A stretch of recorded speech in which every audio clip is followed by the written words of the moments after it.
Hi everybody, it's Win, and welcome to another video by The Entropy System. I've spent a pretty large percentage of my life surrounded by some really not great people. Not all, but most of the friendships I've had in the past were extremely toxic and one-sided and left me drained and feeling like I was personally responsible for this other person's happiness. In recent years, I learned how to create healthy boundaries and maintain those boundaries with my friendships and relationships, and unfortunately that left me pretty alone for a while. Once I started demanding respect, the people who were taking advantage of me disappeared. However, them leaving left a whole bunch of space in my life for really healthy, supportive friendships, and I'm definitely better off for having gone through that purge. Now whenever I meet a new person and consider a friendship with them, I keep my eyes open for red flags that may indicate that this person is more toxic than I'm able to handle. And in hopes that I can help you guys avoid toxic people in your future, I'm going to share with you the list of red flags that I've come up with that has pretty consistently steered me in the right direction. Before I go into it though, I want to clarify that these behaviors are things that I watch for the first 3 times I interact with another person. Some of these behaviors are totally fine when done between good friends. However, if a stranger is saying these things to you, it's a pretty decent indicator that they are not someone you want to have around. Number 1, trauma dumping. If you know someone well and have a good level of trust built between the two of you, sharing your trauma story is not a bad thing, as long as you check in and make sure the other person is in an okay mind state to hear that story. Hearing trauma details can be extremely distressing and triggering for a person who isn't ready for it. So if a stranger is coming to you and sharing their most intimate details of their tragic backstory, you can be pretty certain that they don't care about your mental state when they're telling you these things. That tells me right out the gate that this person is more interested in their own emotional gratification than they are about my personal well-being. Number 2, the person one-ups every story that you have. It is natural in the flow of conversation to build off one another and share similar stories about life experiences in order to bond. However, if the other person is constantly following up your stories with stories that show how much cooler they are, how much stronger they are, how much more deserving of pity they are, etc., etc., then it's usually a pretty solid indicator that this person cares more about their own self-image than they do about you and your success. Good friends support one another and want one another to feel successful and special, and that their experiences are worth listening to. If someone you've just met is making it clear that your experiences aren't anything compared to theirs, it doesn't give me a lot of hope for their supportive friendship in the future. And building off of that, red flag number 3 is the person not letting you get a story in at all. If this person you just met is completely dominating the conversation, cutting you off, interrupting you, or quickly dismissing anything that you have to add, that's a level of selfishness that you don't need to put up with. Again, good, healthy friends are supposed to support one another. If your first impression to me is that you don't care what I have to say, then I'm going to go find someone who does. Red flag number 4, the person is constantly talking trash about other people. I'm not going to say that talking trash about others is inherently terrible.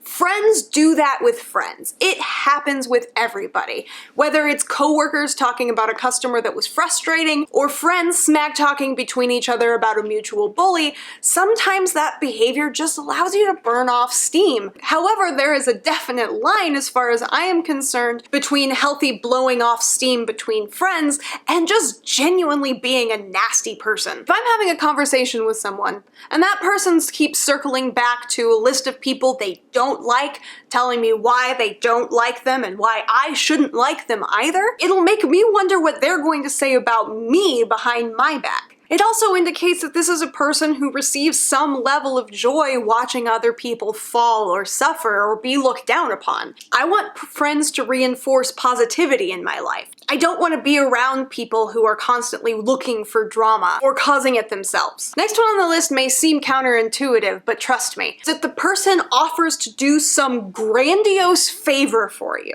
Emotional manipulation is not always achieved by making the person feel bad about themselves. Sometimes people use good deeds as a way to emotionally manipulate. These type of people need to feel needed, and generally cross comfort boundaries to make them feel necessary in your life, even if it makes you feel uncomfortable and imposed upon. In my experience, these kind of people usually start right away. If you barely know a person and they're offering to give you a spare key to their apartment or buy you some sort of impressive gift, unless it's an extreme circumstance like you are homeless and this person is genuinely wanting to help you, then it's as much of a red flag as any of the other behaviors I've listed before. If someone's level of generosity seems too good to be true, it probably is, and there's almost always an ulterior motive involved. Last but not least, the person tells you that your opinions are wrong. I actually had an encounter the other day where I talked about how much I love the Captain Marvel movie,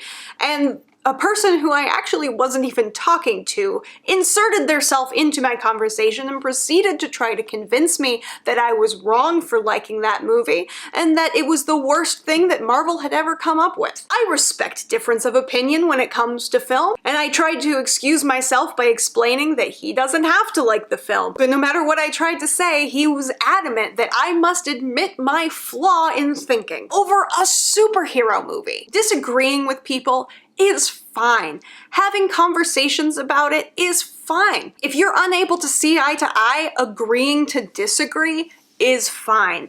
But if someone's going to be so concerned over something so trivial as a film and try to convince me that I am wrong for liking it, then that person is not going to be the type of friend who encourages me to explore my own truth. My way or the highway really doesn't work well with friendships. And that's it. That's my list. And that's how I've been able to keep my friendships really healthy in the past few years. This list has been made through a lot of trial and error, so if some of the things seem petty, trust me, I've not had an experience where this has led me wrong. So what about you guys? Do you have any similar lists? Do you have any giant red flags or deal breakers when you're meeting a new person? Share those in the comments below. I'd love to hear your thoughts. Stay healthy and happy, everyone, and remember, you are loved, you are valuable, and you are valid.